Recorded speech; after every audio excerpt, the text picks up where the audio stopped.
So yun ang mga idol, ang yari ng ating railing fence. So naka siya, epoxy primer siya. So kung natin installa yan, ay kahit ulanin siya, hindi na siya mapasukan tubig kasi nakasealed na lahat siya. Masilyado na ang mga dugsungan yan. Ang dabis mga idol sa railing fence, epoxy primer para matibay ang ating reparasyon, no?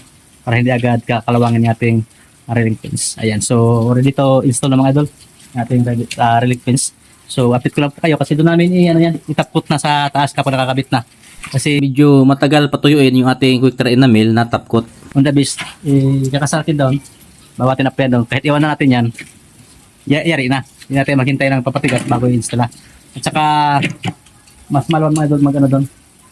Kaysa doon sa baba ay mahirap hawakan kasi mabigat yung railings na yan, ay magbakat-bakat sa ating kamay yung mga pintura. Ayan. So yun mga doon, ating install na. Let's go! Alright, what's up mga idol?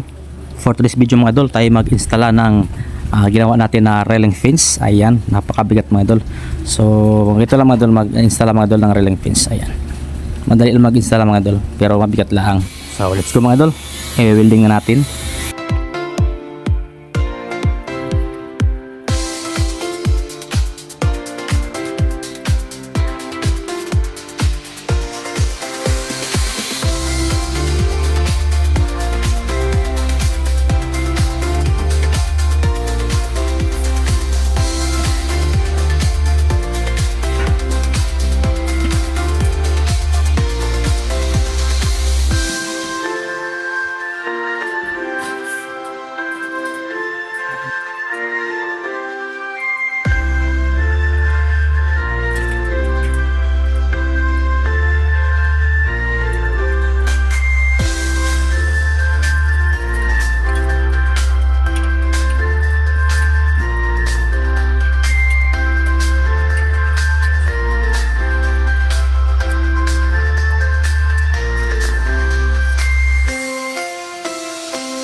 At ito na po mga idol, nangyari na mga idol ang ating pag-installa mga idol.